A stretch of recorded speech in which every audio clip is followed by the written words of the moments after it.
MBA, MIM, MEMs or MS, there is a lot of confusion. What to do, which program to choose, what is right for me, depending on my life, depending on my goals.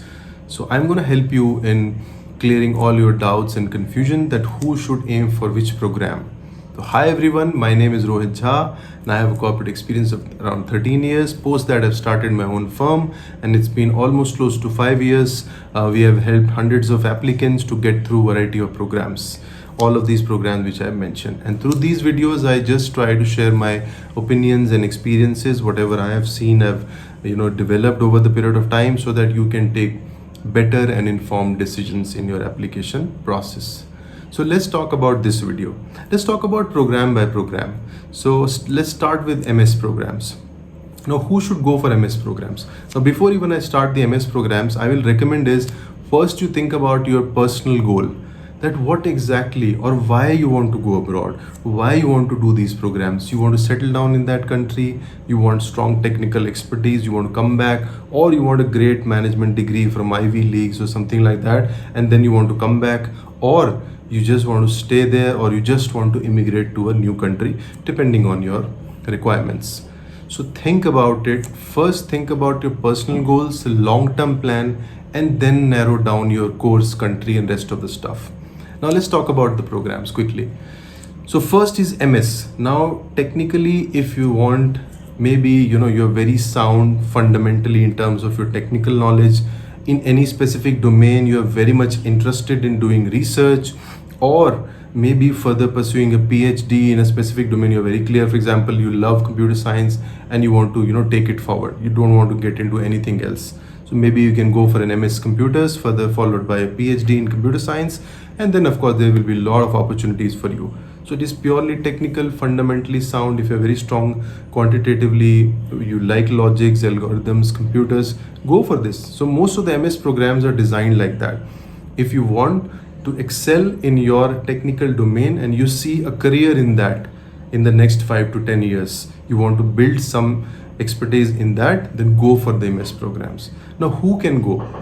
Anyone can do the MS program. It's in your class, you will have people who are right out of their college, and you will also have experienced folks. Now, let's say you have worked for a couple of years and you feel that you love data and you love something like data science or maybe analytics. So why not, after working for 2-3 years, by building some relevant experience and the interest in that specific area, so go for an MS program in BA, something like that. So that's how you should assess your need and your interest in a specific area, then only go for any MS program. Don't worry about the experience. You can, sometimes people might say that, oh, you have worked for 4 years, why don't you do an MBA program? Why you're going for an MS program? So there is no comparison in these two programs.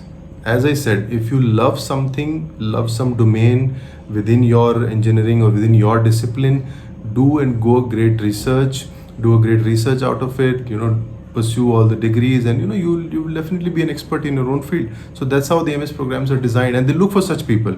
They look for candidates who have very strong GPA, very strong quantitatively, who have written some research paper, publications, and overall leadership potential as well.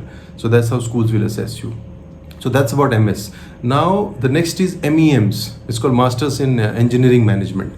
Now MEMs, typically, if you really want a blend of management courses within the MS domain, typically, then you can go for MEM. You don't want to get into a hardcore discipline, for example, MS in electronics, electrical, computer science, anything like that. You just want to get into a master's degree with the engineering flavor as well as the management insights. So then this could potentially be a great program for you. Some of the top universities like Cornell, Duke, and many other, they offer this program. So you can opt for this program. And there are a lot of roles like product management, consulting also is open to these graduates. So you can get into these roles very easily after pursuing MEMs, but from a very good college.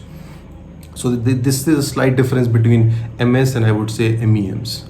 Now next in line is MIMs. MIMs is Masters in Management. Now again, this program is intended for fresh graduates and for people who have an experience of less than 2 years. So who are ready to take on the management degree, they are in a rush to complete their education, they can go for MIM programs. They do not have to wait further, and they know that they want to change their stream. For example, any engineer, the person thinks that, okay, now I do not want to continue the engineering part and I want to pursue a degree now. So let's go for an MIM and diversify the experience, get into consulting, get into marketing, get into any. So you have general MIMs, you have specialized MIMs also. Now these MIMs are mostly popular around the globe, primarily UK, Europe mostly. And in UK you call it MSc in management, you call it MSc marketing if you talk about specialized MIMs. Same in Europe as well. In US also you will have these programs. But again, as I said, this is target for people who wants to get into the management side very early on in their career. Just like in India, right? You get into the MBA programs right after your college. So Indian MBA is very much at par at any global MIM program. They are even ranked, at par at a global level. So that's about MIM. Now the last one, the MBA program, the much buzz created around MBA always. Now see, if you have already work for a couple of years, you have decided something, mostly then you go for an MBA program. You know the business a little bit, you still fairly discovered that, okay, this is something I want to do, right? Or if you're completely unsure, then also you can go for an MBA program because transitions are still possible. But of course, then don't work for 10, 12 years and then go for an MBA program. Then transitions won't be possible. Then you can only accelerate in your own career. So that's how you should do. So if you have worked for a couple of years, 4 5 years, let's assume, is an average experience for any good business school around the globe. Though in Europe it is a little more, it will be around 7 8 years, but still fairly, if I say you have worked for 4 5 years and you are in a position to either accelerate maybe into leadership positions, or you want to make a transition into a different career altogether. In both the cases, you are sure that this program is going to help me, and MBA will definitely help you in taking those calls. It's only the cost part.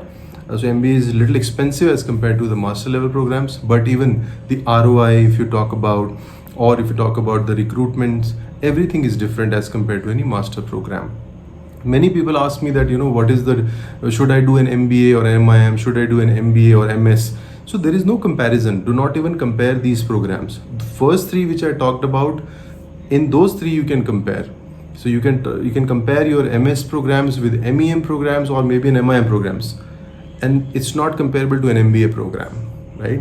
So if you're sure that you're going to work for a few years and you want to target top-notch MBAs, for example, Harvard, Stanford, Wharton, any other top school, then work for 4 5 years and then get into a management degree, and that will help you a lot. So I hope I've cleared all your questions and concerns, but still, as I always say, these are my opinions and ideas.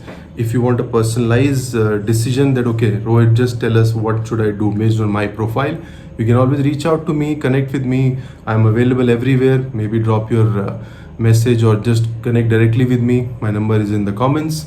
So that's it for this video, and feel free to write to us or connect with us. In the meantime, thank you so much. Take care and bye-bye.